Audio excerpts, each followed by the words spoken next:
Hello everybody, welcome back. Today we are going to be reacting to a video from Mr. Nightmare.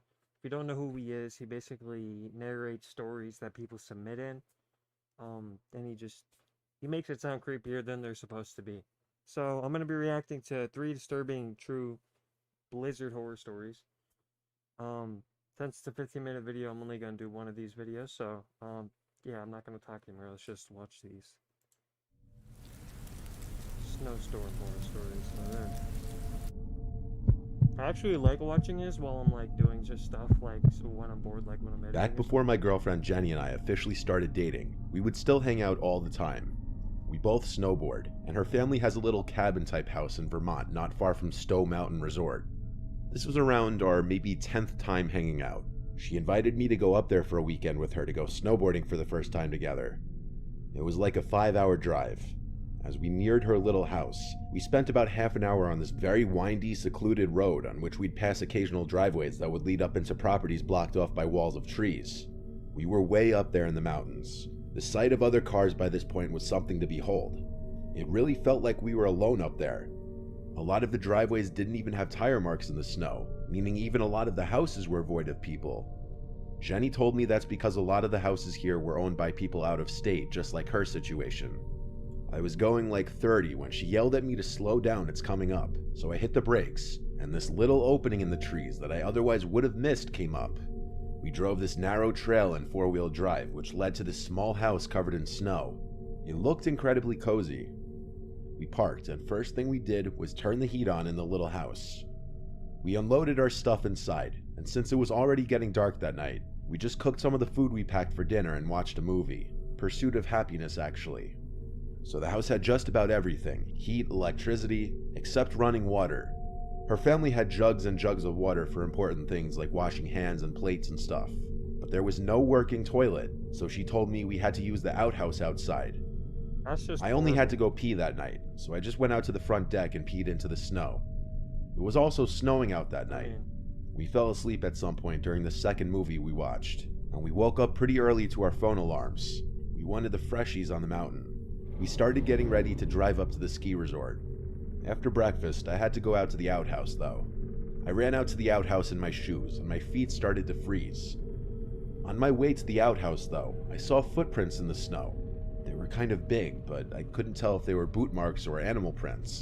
Bigfoot. I followed the trail, and it actually wrapped around the house and then went into the woods. I called Jenny outside, and she came to look and said it was probably a black bear since they're everywhere up here. So I went, did my business, and we set off to the ski resort, where we had a good 8-hour run. Afterwards, we stopped at a diner to eat, and then went back to the house. I've By this actually point, never it was been pitch skiing black or outside and snowboarding snowing before, so. again. We set up a fire Are you serious? We're not even like 5 minutes into the video yet. and got the heat on full blast and started blasting some music. We started to drink, and eventually I had to break the seal and pee. But also, if I was throwing my boots on anyway, I figured I'd do all my business in the outhouse. I ran out into the snowstorm and to the outhouse once more. This time I slammed the door shut to prevent snow and cold Is air that the blowing in my shack from face. Shrek?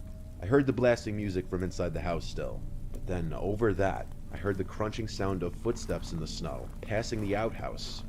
"Jenny?" I yelled. No answer. Why would you yell? The footsteps just walked away. I brought my phone with me, so I just texted her, "Are you outside?" It didn't immediately deliver though, because my cell reception sucked up there.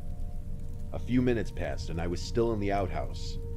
I was just about to finish when the blasting music suddenly stopped. It was just pure silence, minus the sound of snowflakes hitting the ground outside.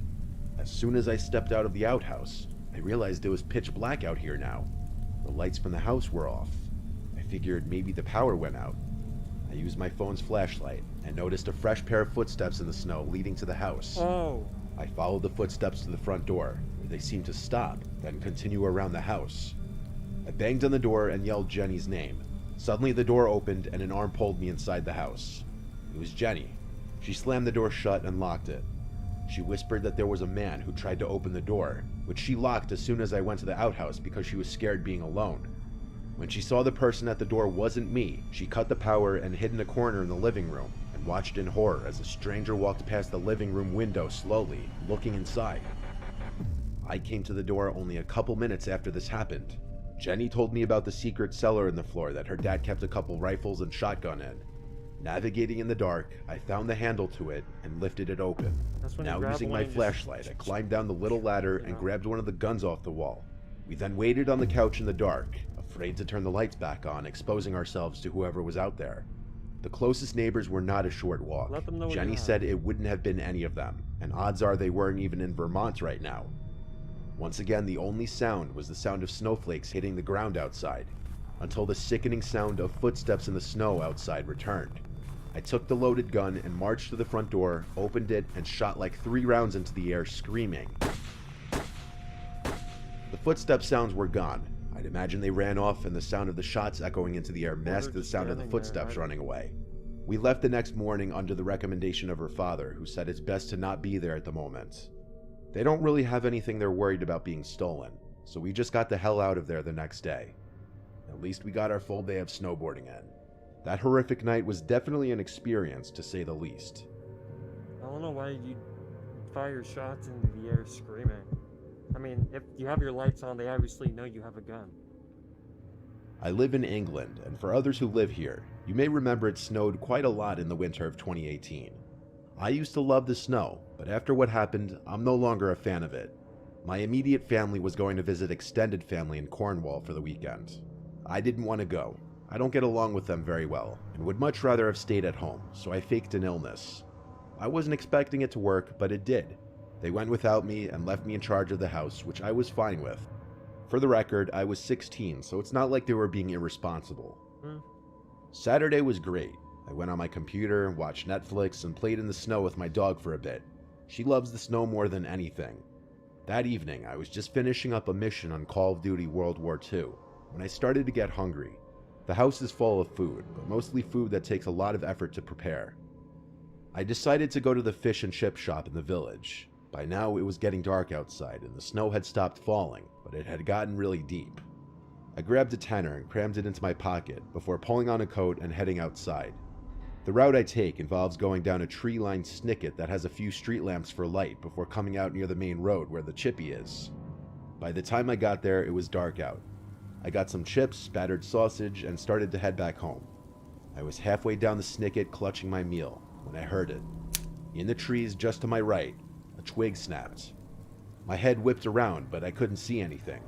My heart was racing, but I tried to convince myself it was just an animal. Until I heard it again. 2 snaps in rapid succession. Now I was scared. I began to walk home fast, and I forgot about what was coming up. The last section of the snicket, which was almost pitch black. The bulb in the street lamp had blown months ago, and the council couldn't be bothered to fix it. A perfect I timing. sighed with frustration and worry, and carried on walking before I heard it. The continuous sound of twigs breaking stopped for a moment, before being replaced by crunching. I stopped and turned around, and my heart stopped. I could see a black figure silhouetted by the lamp further down the snicket, a black figure who was running straight at me. Oh! I turned around and full-on sprinted through the snow.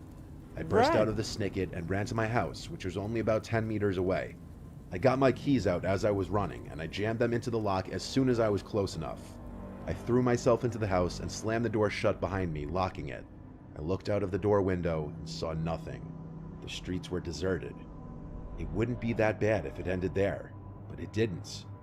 Paranoia kept me up late, and close to midnight, the dog started making a racket, barking and scratching at the back door. I knew deep down what she was barking at, but I didn't want to believe it. I went to the back door, but it was too dark to see anything. Oh, the I cops. steeled my nerves and flicked the light switch to once again see nothing. The back garden was empty. I dragged the dog away from the door and went back to watching TV, but something was nagging me. I couldn't think what it was. The back garden was undisturbed apart from my footsteps leading up to the back door from when I came home. That's when it hit me. I came in the front door. My veins turned to ice, and as I walked to the back door, I realized something was very wrong. I could feel cold air on my face. I walked around to it and stopped dead. It was wide open. Oh! The build of my house gives 3 different options when you enter the house. The living room, where I was, kitchen, or stairs. As I slowly backed into the wall, I heard a light but clear thump upstairs. With that, I grabbed the dog, grabbed my phone, and ran straight to the neighbors, and due to it being midnight, I rang the bell about 10 times before getting a response. They were furious about being woken, but when I told them what was going on, they let me straight in. The police took about 40 minutes to arrive because of the snow that was once again falling heavily, and when they did come, they did a thorough search of the house. They found nothing. The footsteps were all filled in by the snow, but the CCTV showed a figure running straight out of the back door soon after I left and hopping the fence at the end. They disappeared into the woods behind my house. It kills me to know he's still out there, and that he knows where I live. I'm sleeping more steadily now, and we have a new lock on the door. And for a while, I was constantly worried for me and my family's safety. That's crazy. Just having this, What if you could do SEO smarter Are you serious? and faster? With Wix, you can edit your meta. I'm not even I'm gonna 27 continue years what I was old. gonna This happened when I was 26. My mom passed away a few years ago. My dad is blind. My dad sold a very successful energy company when I was young though, so we have money and multiple properties which we rent out. Obviously, I have to do my part in helping out given the circumstances. I help manage most of the properties. My dad lives in his one-story condo about 10 minutes away from us. The condo is walking distance to the village, which has grocery stores and anything he could need. My sister Katie and I live in the house that we all used to live in together as a family. Our dad gets by himself with basic things like shopping and taking care of himself, but we have to bring him to further away things like doctor visits and whatever he can't walk to. This happened during a winter storm. Katie was at her boyfriend's house half an hour away from home, so I was home alone. The snow was coming down heavily, and I thought to call my dad and check in on him. He has a landline phone because that's easier for him to use rather than a smartphone. He does have a smartphone, but he's stubborn about using it sometimes. When I called, it rang 4 times, then went to voicemail. So I called again, and the same thing happened. Normally he would rush to the phone to call back whenever we called, so I waited a few minutes before calling one more time when I saw he wasn't calling back. He once again went to voicemail. I left a message asking him to call me back. I called Katie asking if Dad said anything about going out in this weather, and when she said no he didn't, that's when I got worried. I didn't like the idea of him being out in a blizzard, so I drove over to his condo. The roads were so bad that there were hardly any cars on the road. My phone kept vibrating, giving a winter storm advisory warning. These were no conditions for my dad to be out walking around in. Yeah. As I pulled up to his condo, I did notice footsteps in the snow going both ways, indicating he must have gone out and just gotten home. I knocked on the front door and yelled, "Dad, it's me." And a few seconds later, the neighbor's wife, an elderly woman named Hannah, opened her door and said hello with a smile, telling me her husband just gave my dad a lift to the store a few minutes ago. We talked for a minute, then I thanked her as she closed her door. I figured I might as well let myself into my dad's condo to wait since I was already here. They're lying. Naturally, before looking for my key, I tried twisting the doorknob, and to my disappointment, it opened the door. My dad didn't lock the door again. I told him so many times to stop doing this because one day someone would break in, even if we live in a nice area. They did break down. I shut the door behind me, but then I noticed something peculiar. There were melted snow tracks on the wood floor, leading past the living room to the little hallway, which leads to my dad's room. "Dad?" I called. "Did he get home just before I got here?" But that wouldn't have explained Hannah's husband not having returned yet. Well, maybe it could have. Maybe he dropped my dad off and then ran his own errands. He killed your These were the thoughts I was having as I was slowly following the tracks. I called Dad one more time, this time louder. I didn't hear the shower running, so why wouldn't he be able to hear me? Something wasn't right. He would have answered. I started calling my dad's cell number, and I heard it in the bedroom down the hall. Maybe he was home. I went down the hall into my dad's empty room. He wasn't there. I saw his phone vibrating on the nightstand next to his bed. I looked at the ground and saw the melted snow tracks lead to his bathroom and his room. The door was closed. I went over to knock on it and said, "Dad?" one final time. No response. I slowly opened the door, and the bathroom was empty. But there was something unusual I noticed right away, and that was the shower curtain. It was pulled shut. My dad always leaves the shower curtain pulled open. I'm punching. I know this for a fact. On top of this, the door being shut was also unusual. He leaves all doors and such open to make navigating easier for himself. I looked at the shower curtain for a moment, then closed the door, walked to the front of the condo, shut the door, and called 911. I waited in the front of the condo. the only entrance and exit. Police showed up surprisingly quickly given the conditions. We went back inside of the condo together and right into my dad's room, where we saw a man sitting on the bed with his hands in the air, as if he knew we were coming and he waited there. My dad got home about 10 minutes after this, in time to hear everything that happened. The man who broke in lived a few units down according to his ID. That meant this man had been keeping an eye on my dad and his place for a while, with plans to break in and rob him. How are you gonna I do think that? I learned where the saying "rob him blind" came from after this. My dad, being the kind soul he is, didn't even want to press charges, but we persuaded him to hire a lawyer. The man was charged with third-degree burglary, and he's still in jail to this day. So he